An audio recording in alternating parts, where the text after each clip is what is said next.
Hello, my name is Sarah Zenaida Gould, and I'm the Interim Executive Director of the Mexican American Civil Rights Institute.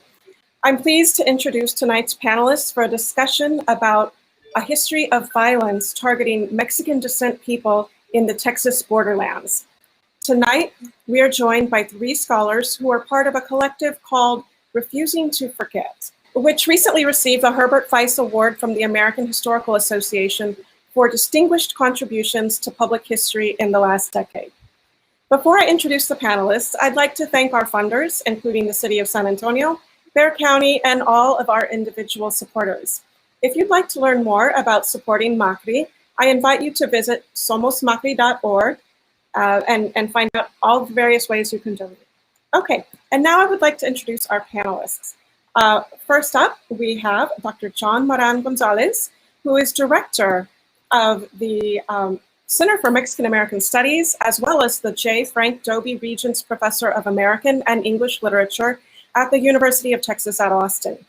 He's published numerous articles about American literature, as well as two books, Border Renaissance, The Texas Centennial and the Emergence of Mexican American Literature, and The Troubled Union, Expansionist Imperatives in Post-Reconstruction American Novels.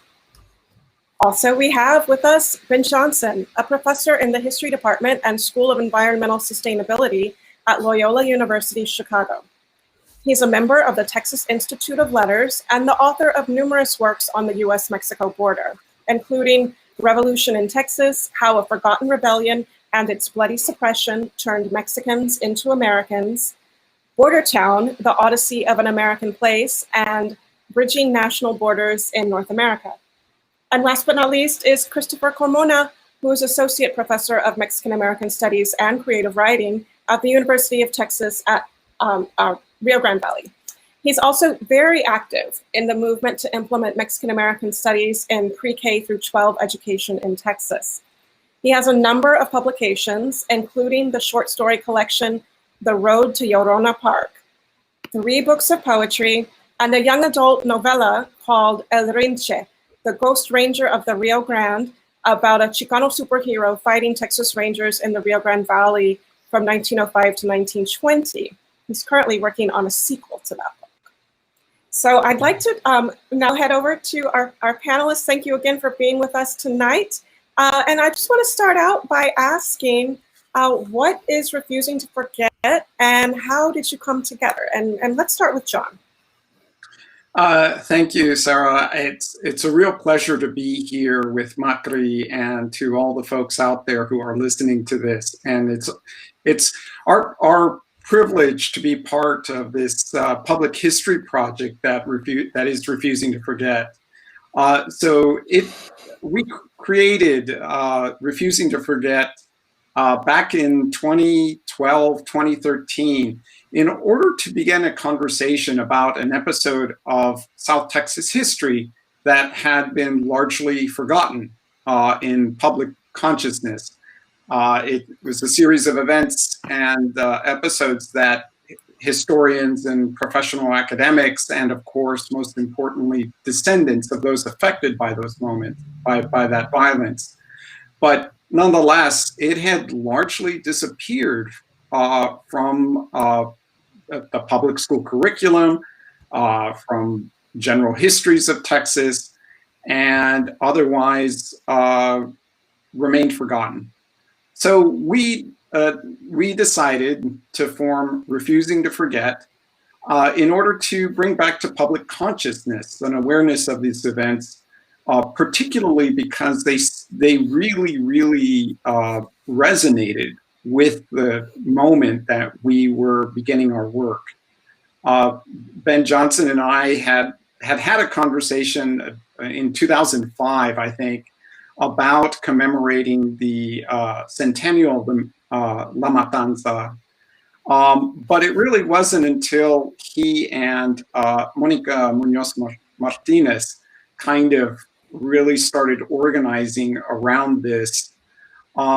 Like I said, back about 2012, 2013, and specifically what was resonating was, of course, the beginnings of the Black Lives Matter movement with the deaths of Trayvon Martin, Eric Gardner, Michael Brown, and a bit later Sandra Bland.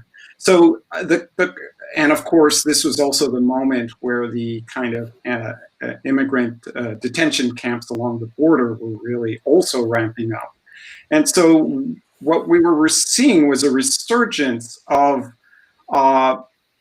police violence, police brutality, and concerns over impunity, official impunity against communities of color. And so this was something that I think very strongly resonated with us as we were trying to bring back this previous episode of just such events between 1910 and 1920 in South Texas, mostly the lower Rio Grande Valley, but of course not contained to there. So that's really in a nutshell where we began with Refusing to Forget. Yeah, I just add to that. Thanks, John. I think, even though you're not a historian, you should be one, right? You've got this down now. I mean, it was, in a way, it felt like years in the making, and then it all sort of came together in a formal way. I mean, the other thing I remember thinking about a lot was just the power of anniversaries, right? And the sense that, especially a centennial of really consequential events, we'd hoped would be the reason, give us the pretext to approach museums and other places and say, this is really the chance for you to, cover something that's really significant that you haven't dealt with, that you haven't yet dealt with. So, I think we saw a kind of opportunity, an opportunity in that as well. Okay. I'd like to also ask, so when you talk about this violence against Mexican Americans and Mexicans at the turn of the century, how widespread was this? And let's go to Chris. Okay. So when we look at the Mexican Americans or the, I guess, ethnic Mexicans that have been targeted specifically during the time we're talking about, it really is primarily focused in the region of South Texas, which is like Hidalgo County, Cameron County on the border. But it was not exclusive to that at all. If we go to, Uvalde, you have the Antonio Rodriguez burning. This is another lynching. And of course, out toward El Paso, which is the Port Veneer massacre. So it was really situated along the Southwest in a lot of ways. And so there was particularly in Texas and what happened here, it was really concentrated in this region because it was mostly a land grab situation.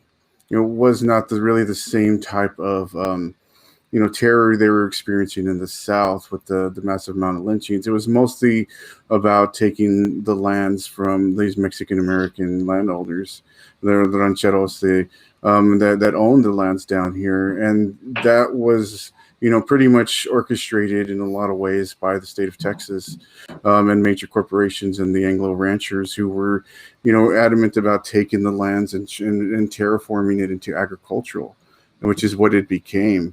But originally it was ranch land. So when we talk about how there's always been violence against ethnic Mexicans in this country, it's covered also in California, right? When we start with Joaquin Murrieta, and that's way back in the 1850s. But what happened here in the era that we're talking about was a very concerted effort to take the lands from these people, and so that's what makes it different, I think, in a lot of ways. I don't know if that answers your question, but most of the violence was really along the border area here in Texas. Mm-hmm. Yeah. It was really striking to me when I started looking at this, at how little, how few episodes, especially of mass violence, there were in like even Laredo and San Antonio, mm-hmm. right? So, I definitely saw early on what Chris was talking about, what a striking pattern this was. So what kind of conditions allowed for this violence to be happening and mostly go unpunished? Yeah, so this is, where do you start? I think there were a lot of factors at work. I guess I'll just point to four really briefly. I mean, first of all, there's a legacy of institutionalized racism of law enforcement in general in the Southwest, in which crimes against white people are taken seriously, and crimes against other people, might not even really be considered crimes. Secondly, as Chris was just saying, particularly in the Valley, and I know there's folks here from outside of Texas, so the end of the Rio Grande at the southern tip of Texas, there's rising conflict, like Chris was just mentioning. So a bunch of newly arrived white farmers are pressuring Mexican-American ranching families off of their lands, sometimes by outright violence, but also by economic pressures like taxes on rising land values and sheriff sales of land for delinquent taxes that are, only advertised and conducted in English. And these farmers also turn to disfranchisement, right? They really view the Jim Crow system that's in place in the South as a kind of game plan or model for what they could do to ethnic Mexicans in South Texas. And they're increasingly successful across the decade, and they become even more successful at this when the violence really rages out of control in 1915 and 1916. So whereas in South Texas, there used to be Mexican-American sheriffs and county commissioners and the like, and Mexican-Americans serving on juries, that really plummets by 1920. So, in a way, the kind of local government and law enforcement becomes even more hostile. Third, I think you have to factor in the Texas Ranger force here. It's very difficult to understand this history without understanding the Texas Rangers. By 1910, the Texas Rangers had a long history of anti-Mexican violence. And really, I think you have to say they celebrated this, and this was just part of the institutional culture of the Rangers. So Ranger telegrams I read for my research, would just brag to headquarters back in Austin that prisoners, of course, tried to escape, and of course we had to shoot them. That Rangers drove Mexicans from ranches across huge swaths of the countryside. I mean, I was actually kind of shocked, right? They weren't even hiding it, right? It was like a joke. And of course they weren't punished for it, right? So, the question of impunity here is really important. And I hadn't realized how implicated these events when I first started studying them, writing my 2003 book would be in contemporary debates about policing, right? Where the inability or unwillingness of authorities to discipline law enforcement officers who behave in egregious ways is one of the things that lets these things happen. The other thing I think you have to point out is that this is a border story, and there's another side to the border, right? So what's happening in Mexico is really important to this story. So there's a revolution that overthrows a long-standing dictatorship. Most of the 1910s are spent in civil war, and during that time, as I suspect most of our listeners know, about a tenth of the country perishes, and about another tenth moves to the United States, right? So it really changes the demography of the Southwest, and ultimately puts in place, changes that become nationwide. And sometimes this violence spilled over onto U.S. soil, most famously probably in Pancho Villa's 1916 attack on the U.S. Army in Columbus, New Mexico. And this, of course, scares white landowners along the border, and it scares the U.S. government. This gets wrapped up with, the politics of World War I and Germany's effort to use the historical tensions between the U.S. and Mexico to its advantage. And so then this becomes a powerful pretext to declare all Mexicans and Mexican Americans as the enemy. So vigilantes, Texas Rangers, and other law enforcement have a big justification, kind of rooted in ideas of national security, to do what many of them had done for, and wanted to do for a very long time. Mm-hmm. I'm just wondering, as kind of a follow-up to that, if one of you possibly able to just explain, where did the Texas Rangers come from? Yeah. Right. Should I take this, or does one of you guys want to? I mean, they were established and date back to Austin's colony, right, as at least a sort of informal force. And, I think they're bound up in Texas's distinct history as an independent republic, and as a place that has a, in a way, it's a kind of paramilitary organization, right? Like at times it looks like the military, and it's, fighting against other sovereign polities, right? Like Mexico or Indian peoples. But it, and at other times it does the kinds of things that law enforcement is supposed to do. But it was, it's such an interesting force because it's both an organization, but it's also like a kind of culture and a kind of mythos, right? I think the only equivalent I know of is like the Mounties in Canada, right? The Royal Canadian Mounted Police. And, it's just, boy, I knew all about the Rangers when I grew up, right? Like I had kids books about the Rangers. So they're a really important part of this, they're a really important part of this story. And plays into a lot of popular culture, especially, like the 50s and 60s, right? So now this violence was not just accepted, right?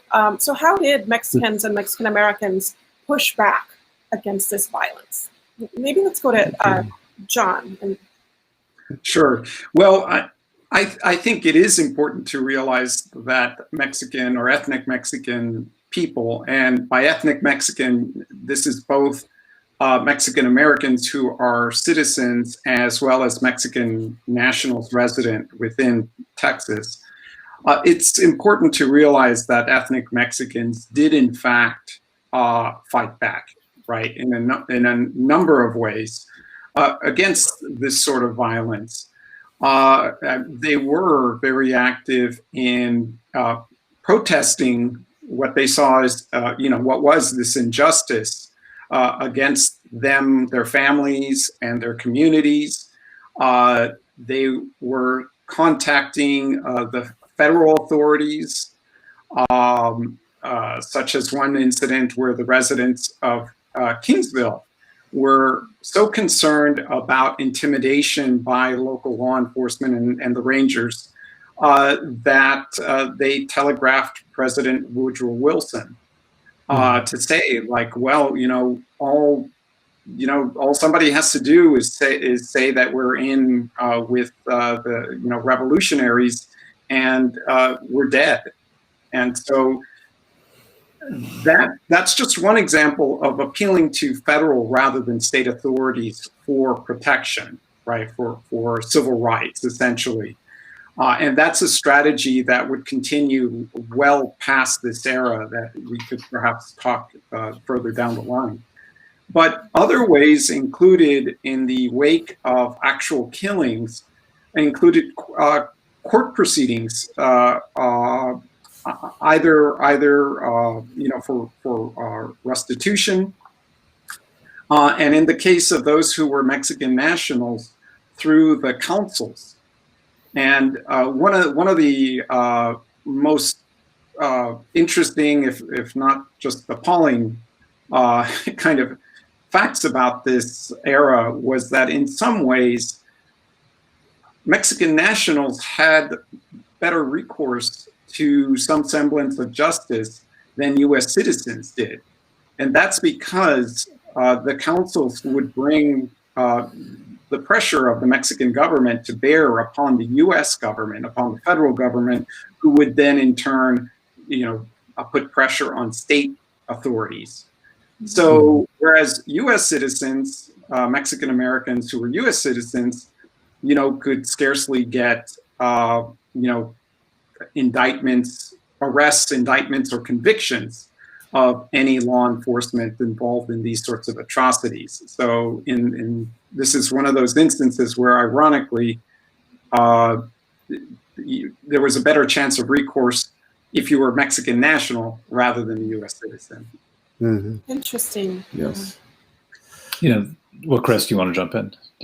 Yeah, so what I was going to say is, a lot of my work has been on, obviously what I've written is, some of the stuff I've written is fiction, but it deals with a lot of how we respond and react, or not really, to this type of violence. And, there were, people who stood up against the Texas Rangers, like Jacinto Trevino, Aniceto Pezaña, and Luis de la Rosa, who were considered, enemies of the state, but they were folk heroes. And the way we preserve a lot of these stories, especially within the Mexican American community, the Mexican community, is the corridos.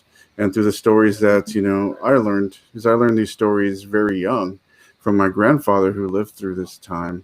And he would tell me these stories, and they would be passed down that way because, but the corridos were a big part, and they still are. I mean, Paredes writes about this a lot. And that's a form of resistance. It's a form of keeping our stories alive in the face of this kind of erasure of what was happening to us. So the arts is one way to do it. And they also did, you know, fight back in a lot of different ways. So it wasn't you know, I think that's one thing to kind of also to add to what John was saying. Yeah. You know, and to round this out even a little bit more, I mean, you know, in some ways there's a big showdown in 1919 politically, right? J.T. Canales, the only, you know, Mexican-American state rep, well, the only non-Anglo at that point in the Texas legislature, files this set of charges against the Rangers and an effort to really reform and reduce the size of the Ranger force. So, you know, there's an effort to deal with this through the political system, and most of his efforts are, you know, his proposals were frustrated.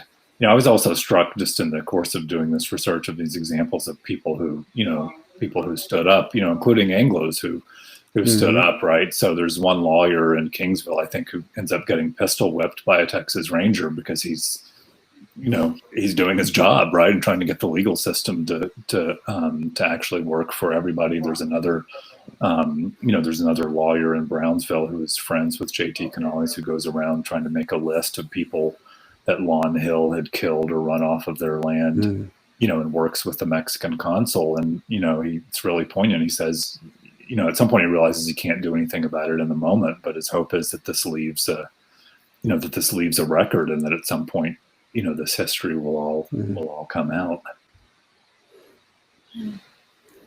Well, what I think is interesting is I suspect that most Texas Mexican families have some kind of story about this, and yet somehow or another, this history of violence is not that widely known in the general public. And can you speak to that? Like, why is this not better known? I mean, I can start here. John, do you want to start since I was just talking?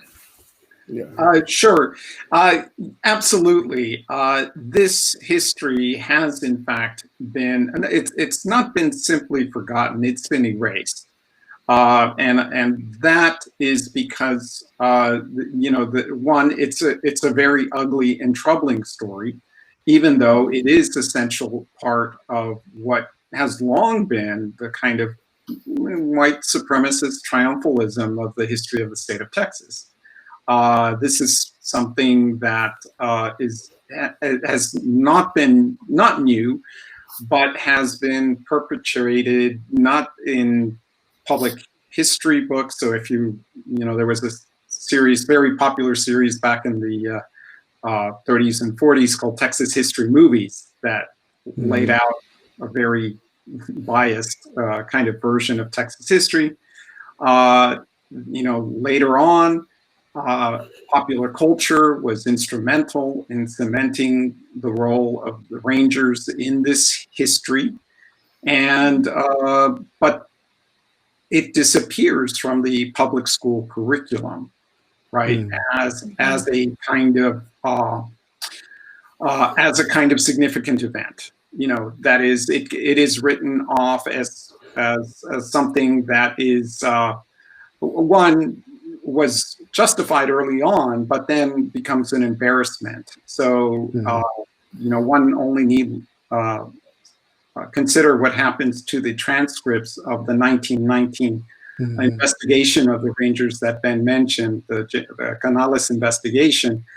Those transcripts were so damning that they were buried in the archive. They were lost in the archive for over 50 years. So, I mean, this was considered a major, major embarrassment for the state of Texas. And so it was effectively erased and disappeared from the curriculum. And so it is astonishing that more people don't realize that, you know, at least 1,000 1,000 ethnic Mexicans were effectively executed without any due process of law in this episode. And 1,000 is approximately the number that we have some kind of evidence to trace. It could be more. And so I think the legacy of it was that the descendant families have kept this history alive. I mean, in garages, in spare bedrooms, they have kept the archive of what has happened in their families. But I think it's also moved into, as Chris kind of mentioned, into a kind of generalized sense that law enforcement, and particularly the Rinches, the Texas Rangers, were, hostile to Mexican descent communities. And so, there was a saying throughout South Texas throughout the 20th century that every ranger had Mexican blood on the tips of their boots, right? So that kind of history of violence gets generalized and very much becomes part of this fear of authority because of this massive collective punishment that occurs in this era. But it also includes the erasure from the public history of the region. Yeah. And sometimes when it got represented in public history, it was almost worse than erasing it, right? So it gets told as a story of banditry, right? That there were bandits. So it's just a simple kind of story of, oh, there were criminals, and then we came in, and asserted law. I mean, I think the other things I would add to this is I just don't think the public has the frame of reference for experiences like this, like in the way that they do for stories of Western expansion or immigration through Ellis Island, or for that matter, the long arc of slavery, segregation, Jim Crow, civil rights, Black Lives Matter, right? So I feel like it's hard for them to place this, when I teach this to my students, it's hard for them. I have to work with them so they can kind of place this in a long historical line. And the times I've taught Latino history make me think that, many Latinos don't have this framework either, right? It's not like we do a great job of teaching Mexican American history at every, level of the schools. I mean, it's getting better, thanks to the work of Chris and others. I also find the family side of this stuff to be really fascinating. I mean, I think, John's absolutely right about, how many families kept these stories alive. But others, memories were suppressed by some families involved, right? So I had when I was doing research, met the grandson of one of the leaders of the armed resistance to this kind of stuff. I was having lunch with him at a Thai restaurant in San Antonio, and he told me, he didn't know until he was an adult and was taking a Mexican American history class, and he starts reading this book, and he's like, wait a minute, Luis de la Rosa, I know that name. That's this grandfather I never met. And he goes to to talk to about it his parents, and his parents don't want to talk about it, right? Because for them it was, it was a painful memory, and some of the people in their family, they had a bunch of veterans in their family. They were very patriotic, but some of their ancestors had taken up arms against their own government. I mean, out of what they viewed as self-defense. But so there were some families that, didn't want these stories told, right, for their own reasons. And I was, just been surprised by this guy, J.D. Canales, who's one of the central figures. Like, he basically doesn't talk about, he lives until 1976, and he basically never talked about this in public. And so there's for better or for worse, there's a degree of self-censorship, right, involved, at least with some people, and maybe self-protection. Yeah, exactly. Well, that's what I was going to talk about. Well, my family has a very personal connection to what happened here, as well as Trinidad Gonzalez. Our families were both affected by the violence here. When my great grandfather had to take his family into Mexico for 2 years because the violence got so bad here. And my great grandmother actually owned a piece of land here around Donna, which we still have. It's still in the family, but it's much smaller than it originally was. But because the violence was so bad, they had to take the family into Mexico in the middle of the Mexican Revolution because it was safer. But the way that I learned the stories, and I've heard them growing up my whole life, is because my grandfather would tell me these stories and my grandmother would tell me these stories, but she would always say, don't talk to white people about these stories. Because what happens after the Canales Commission is the rangers get reduced, and a lot of the rangers down here get reduced, but what happens, they don't leave. They become the local law enforcement. And so they're still under this kind of, barrier of silence that if they say anything, you'll get disappeared. Something's going to happen to you. So all these stories were whispered, and the horrible thing is that my generation is the last ones to hear these stories directly, and so that's one of the reasons I got into this work, is to keep these stories alive. Because I've talked to a lot of people, they don't know these stories, especially around the country and what happened here. But I think it's important that people learn. That's when I got into reading like Ben's book and John's work and all these different, because it's, even though I heard these stories growing up, it's not in the historical record, the U.S. historical record. And it's like, well, where is it? You couldn't even find the word Brinche in the Google for many, many years. It just wasn't there because it's a term that was used down here. But I think that, when we start to look at how the personal connections are, and I have another story with actually, I did a talk in Brownsville, a high school there. And there was, after I did my whole presentation on this, a student came up to me and he asked me if I knew who Ano Satapazania was. And I said, yeah, I know who he is. He's actually a character in my second book. He says, that was my great grandfather. And he says that, that he was like from that time till now, that their family was completely decimated by what happened there. And he was the first one to go to college since that time, 5 generations later. And they've kept the story of Ano Satapazania and their family, but he can't even be buried in Brownsville because he's considered an enemy of the state.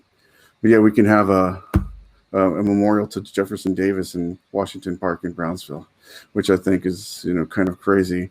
But yeah, so it's really, interesting how much we're still very connected to this history. It's only for me 3 generations. For him, that's not a long time. My grandfather died like in 2005, right? He was in his 90s. But this is not just about the historical record, but the history and the effects that it is still having on our communities today, which people don't even know, how deeply ingrained this history goes and how much it's affecting them. So for me, this is more of a personal, even though I've done a lot of historical research and oral history work, right? This is still something that people need to know because we're still very connected to this history. It's still very much the Rangers, we talk about the special Rangers, right? But they're still doing a lot of the corruption. It's just in different ways today. Okay, so knowing that this history is not as well known as it should be, tell us about some of the projects that you've been working on to get this history out there. So let's start with John, and then we can go around. Mm-hmm. Yes, well, being a public history project, this has really been Refusing to Forget's the central goal is in making this the events of La Matanza and widely known, to bring up, one, for people to know their history, and 2, to kind of debate, have an understanding of what is currently going on in the context of the long history of police violence and policing of communities of color. So let me mention some very specific efforts that Refusing to Forget has done. Well, I think our first big effort was really the Life and Death on the Border 1910 to 1920 exhibit at the Bob Bullock Texas State History Museum here in Austin. And we were able to work with the staff of the Bullock in presenting, I think, a pretty good history of these events. It was a special exhibit. It ran for 3 months, but we had over 40,000 visitors, including quite a number of kind of middle and high school students visited. In addition to that, we also had in 2019, last year, wow, a big conference devoted to the centennial of the 1919 Canales investigation into the Rangers, where we brought together a large group of scholars and community to discuss what happened and what were the outcomes of it. Refusing to Forget member that we haven't mentioned yet, Sonia Hernandez, and I are putting the final touches on a critical anthology coming out with UT Press next year called Reverberations of Racial Violence, Critical Reflections on Borderlands History, which gives a good overview of scholarship about this era. And we're fortunate that both Ben and Chris are also contributors to it. So we also have developed one lesson plan for public school curriculum, and that's on Jovita Idar, who kind of deserves a lot of attention, deserves her own show, really, as an early fronteriza feminist who stood up to the Rangers, who was extremely critical of the kind of police violence against Mexican people, and who was also incredibly strong feminist. We worked, we put in proposals with the Texas Historical Commission to put up 4 historical markers. I'm proud to say that one of them is for Jovita Idar. It's located in Laredo. The other 3, 2 are in the valley, one in Hidalgo County, which is the memorial marker for, well, it tells the story of the assassination of Jesus Pasan and Antonio Longoria, which 2 well-known landowners, Tejano landowners, who were executed by the Rangers very much in the kind of land grab that Chris described earlier. And then a general marker in Cameron County, just outside of Brownsville, for La Matanza, which gives a kind of summary overview of the events. And it was on the road, on the trail, where the Rangers and local law enforcement might have taken suspected bandits and, would shoot them in the back later. So I think these, these have been our main efforts, or to date. I think we're very much hoping to continue some of these efforts in different ways. I should mention that with the marker unveilings in the Valley, and really, thanks to Chris's enormous efforts here, contribution, we organized with UTRGV major public events around the marker unveiling, so educational events, which were well attended. And so we've really been trying to kind of make this known to as many people as possible, particularly in the communities that were affected.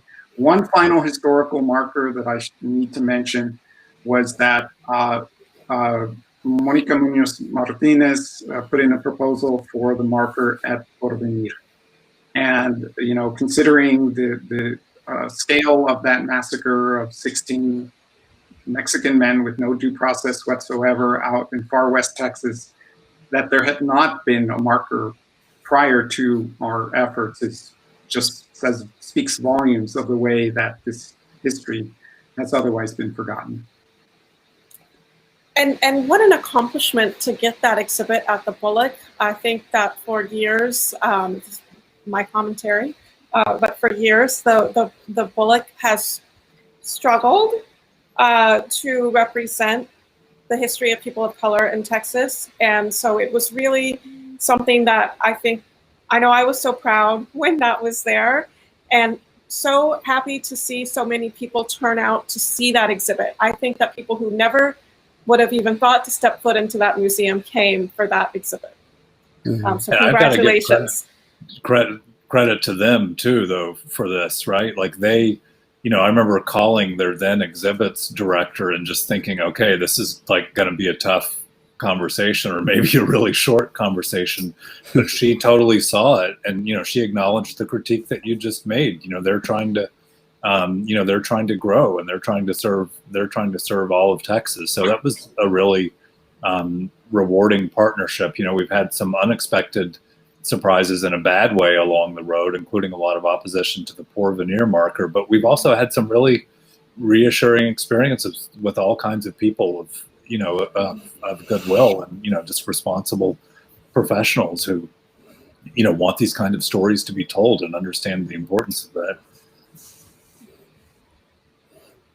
I don't know if Ben or Chris, if you want to share any of your work that you've done related to Sure. this history. So, I mean, the series of novels that I'm writing, there's actually 4. The second one should be coming out this spring.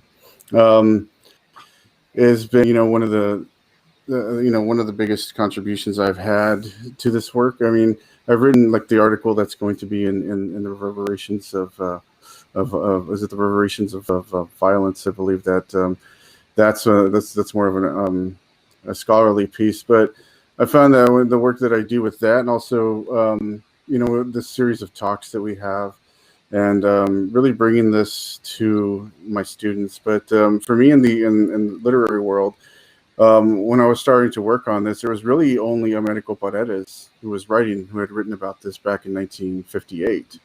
And then recently with my work, and then Guadalupe Garcia McCall's Shame the Stars, and then there's another one called Balo's War. That's pretty much the only literature on what happened down here. So my contribution is to get this literature out. And the reason I turned it into a superhero story is because we really want to really get the stories out to our younger people, because I've heard these stories growing up, but my younger nephews haven't heard these stories, and then most of my students have not heard these stories. And so I think to kind of get that out there and actually have a positive Latino super figure, because there's not that many Latino superheroes out there. There's very, very little. But that's the kind of work that I do to get this out there. I do the different talks, all different places, but the literary work has really, had an effect, and for me, that's one of the things I've done, but I've also done a lot of events, especially with like the markers and different things that we've done to bring this kind of an issue, these issues out into the world. The mascot at San Antonio College, right?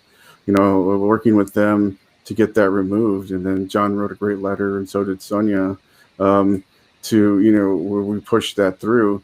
But, and so that is another way, right, to help people to recognize these public symbols. Are something that's having a Texas Ranger at a predominantly Hispanic college is an insult, right? in so many ways. But so things like that is what I've done. But yeah, John. Well, I think Chris points to something so important.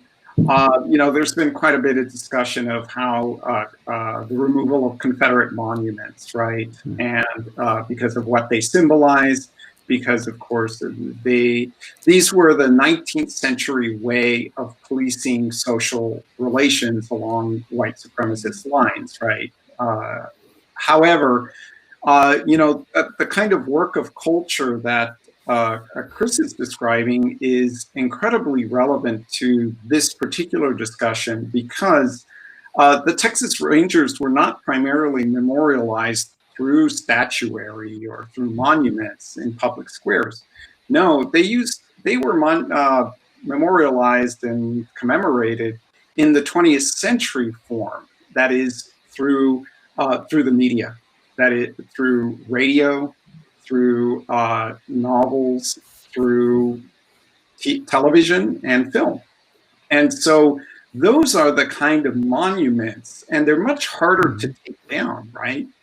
than a kind of physical structure, because these reside in our collective cultural imaginaries. And so I think what Chris is doing in writing, El Rinche and his works, is really doing the hard cultural work of dismantling those imaginary structures that celebrate the Rangers. And let's not forget there's a whole museum that they run, right? The Hall of Fame and Museum. And some of the stuff, they've in some ways changed over the ages, and they like to point to, Hispanic Texas Rangers and whatnot, but, they have glowing exhibits up to, to murderers, right? To slave catchers and the like. And they've done a great job over the decades reaching out to school teachers, bringing in, classes of school kids, developing lesson plans and things like that. So it's just to John's point about, the only statues are not the only memorials. In some ways, they're not even the most important. They're not even the most important memorials. Okay, so in that vein, how would you like to see this history taught in classrooms and to the general public? Maybe let's start with Chris, because I know you're working so hard on bringing ethnic studies to the masses. So, I think teaching it, that's the key. Like, I do it in my courses. I teach the history, but what I also include in my courses is, since I teach on the border here, is I have my students go and ask their grandparents about what incidents that they've had, and or things that have happened, and so they talk about what happened down here, and so for me, I think it's just then they start to learn and see themselves in a different light, right? So I always teach with his pistol in his hand, because what I love what he does with that book is he doesn't tell one story about Gregorio Cortés, he tells several. And they're different accounts. And I think that's the way we learned it. And he's really following that style of the oral telling of it. But also he kind of breaks it down and he gives you a full understanding of what's happening here. Because most of my students don't know the history past 1920 here. Right? They think that the Rio Grande Valley started then.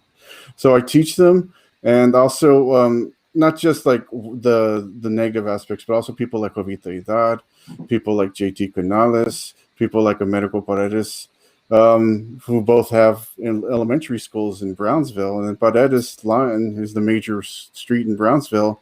Most of my students don't know who that is named after, right? They've never questioned. It's like the major street in Brownsville. That's after Americo Paredes, a literary figure, right? A scholar has the name for majors. So I started telling them about their own city and teaching them about their own. That really helps them to kind of bring that out. But when I teach, because it is a very ugly story, the lynchings, the murders, and these are the stories that I grew up with. There is a kind of, what happens when you teach this. And I think you just have to teach the history as a balance of stories, right? It's not just one story that we're telling, but multiple stories. Because there's also stories about the Japanese here. There's also stories about other people that were also involved in these, in being massacred by the Texas Rangers, and how all these stories flow together, and how this kind of works together. So for me, that's what I do. I promote this in all aspects. But we have to tell the truth. We have to tell the history of what happened here. And so that's the first step. And I think that's what I do when I start to promote all this stuff. I think studies across Texas and across the U.S. is much bigger, but for this, it's important that they know the story. Mm-hmm. Well, so a last question before we go to a couple of audience questions. Why does this history matter today? Why don't we go to Ben? You haven't said anything in a while. I think it's tragically all too relevant, right? And it's really, unfortunately, become more relevant, like since Refusing to Forget started in 2012, 2013. This is not a partisan venue, but the truth is not always nonpartisan. We have a president who demonizes Mexicans as criminals and invaders. We have vigilantes who, drive from Dallas to El Paso to shoot people in Walmarts. We have agents of the state who rip children away from their parents and put them in cages. it couldn't be more relevant. Fundamentally, I think dwelling on this history is a part of working for a world where this kind of violence isn't repeated, right? And my students, are pretty quick to see not just the differences but the parallels. And I think particularly as an Anglo-American, that this sort of idea of this belief in the innocence of white Americans is a really pernicious idea, and there's a lot of history there that people need to take responsibility for, and very much see refusing to forget as an effort to do that. A lot of it, I mean, like Chris was just saying a while ago, is a cautionary story about how bad things can get, but it's not all darkness, actually, right? So when you learn about people like Cameron County Sheriff W.T. Vann, who rescues people at gunpoint from the Texas Rangers. I mean, I don't know anything about him. I don't know what his politics or religious principles were, but in a moment of great danger, he put himself on the line. The attorney I mentioned earlier, Thomas Hook, translated telegrams for help into English, risk his own physical safety. Hovita Idar and J.T. Canales, who've come up repeatedly in this conversation, those are examples to be emulated today as well. Mm-hmm. I don't know if anyone else wants to talk about that. But if not, we can go to a couple of audience questions. We do have an audience question about an ethnic studies requirement, and in particular, this person is referencing the governor of California rejecting an ethnic studies requirement. But I think maybe we can broaden that out a little bit and just ask about what are the opportunities or obstacles regarding an ethnic studies requirement, maybe in Texas, but also maybe in terms of a national movement. So I guess I'll go ahead and tackle that, since that's a lot of the work that I do. So to kind of answer the question about what happened in California, what happened is that the ethnic studies bill was stopped because they viewed it as a lack of Jewish studies within the concentration of them, and what happens also is there's two different ways to approach ethnic studies and the more effective version is the single class version. But what they were pushing is this kind of generalized curriculum where you kind of tackle everybody at once, which in itself creates this kind of whitewashing of all of the different cultures. Because you're trying to we're going to teach everybody, right? And this, you just can't, it's just not feasible because of the way the curriculum is structured. So that's what California was pushing. And it really wasn't that great of a bill, but what really stopped it was this group who really pushed the fact that there was not Jewish studies included. I'm not exactly sure if that was true or not, but that's what happened, and then he vetoed the bill. In Texas, we've taken a very different approach. We've taken the approach of really going through the State Board of Education, which is where it really should have started for California. Because we fought for 6 years to get the standalone course, which is an elective, right? We're not even fighting for a requirement. So if and at this point, we're not fighting for a requirement yet. What we want is these classes to be included into the general curriculum. If you start to ask for a requirement, that means you have to have certified teachers all around the state of Texas who can teach this, and there just are not. It's just not. There's because we have such a serious lack of ethnic studies within our universities, which has to be addressed first. That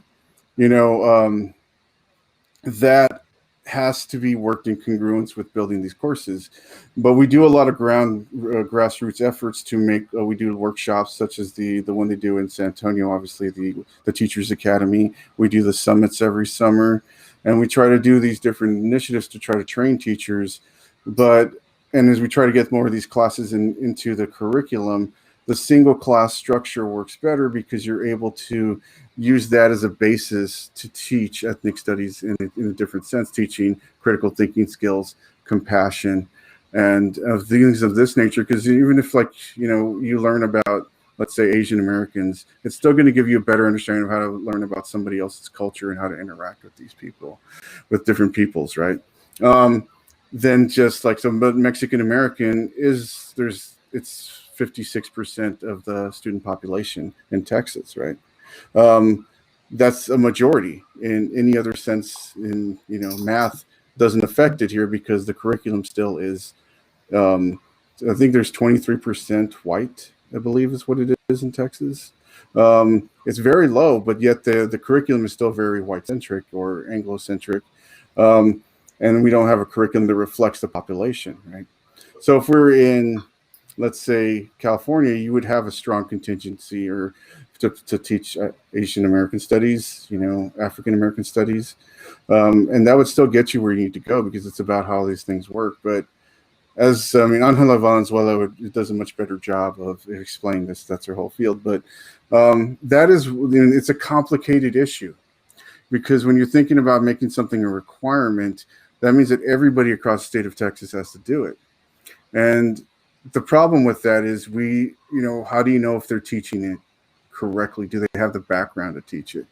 So is that the way to go? And so when we don't have this infrastructure to get the teachers trained for that, so we go with electives and we push them in a grassroots level to get the teachers involved first.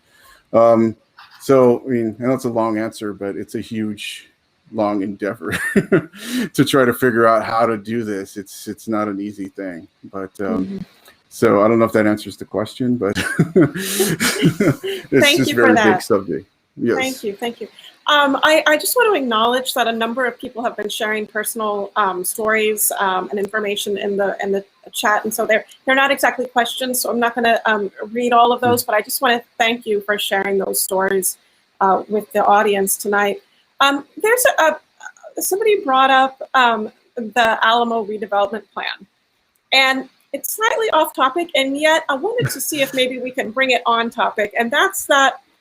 For many people, the Alamo is a site of violence. And so I'm just wondering, do you think that there is a way that the Alamo redevelopment plan could incorporate an examination of racially motivated violence? Well, I'll go ahead and tackle that, my peril perhaps, but I think one, absolutely. And first, what needs to be addressed is the violence against the Indigenous peoples. I think that is the groundwork of the colonial era, both by the Spanish and Mexican, but also, of course, by Anglo Texans as well. So I think first and foremost, there needs to be a full accounting of the violence perpetuated against Indigenous peoples. Yes, and absolutely. The phrase "Remember the Alamo" has essentially been a club which Mexican American communities have been beaten over the head with for a century. It's, I think Americo Paredes called it the cross that Mexican Americans have to bear. And, really, if you take a look, and this goes, I write about this in my first book about the Texas Centennial of 1936. That's really the moment where the kind of narrative, the central narrative of Texas independence becomes racialized in a highly polarizing way, where it was always, freedom-loving Anglos versus, tyrannical Mexicans, right? And then which of course, it was much more nuanced than that in all kinds of ways. Not to mention the total kind of obfuscation of slavery. This is this reduction of this narrative of Texas history to this essentially, Anglo's freedom-loving good, versus bad Mexicans, has, tainted the way that story has been told, even to this day, right? And so I think any rethinking of and retelling of the history of racial violence there, in the Alamo redevelopment has to take into account these intertwined histories of violence against Indigenous peoples first, Mexican people, and African Americans, because it's not unrelated to the question of slavery. Yes. Okay, we already are at the hour, and that went by so quickly. I do want to thank our guests. Tonight's conversation is going to stay here for later viewing, and then we'll also be copying it over to our YouTube page if any of you want to share it with friends or family. I do want to invite you to join us for our next event. A public school curriculum. Our next event will be on Tuesday, December the 8th at 6 p.m. Central. We'll be having a conversation about immigration and civil rights in the 21st century with national leaders of LULAC. As always, the event will be free and will stream from our Facebook page. Now, before I say goodnight, I just want to remind you that COVID is spreading and our communities are being particularly hard hit. Please be safe. Please stay home if you can and wear a mask if you must be out and about. Thank you. Be well and good night. Thank you. Thank you. Thank you.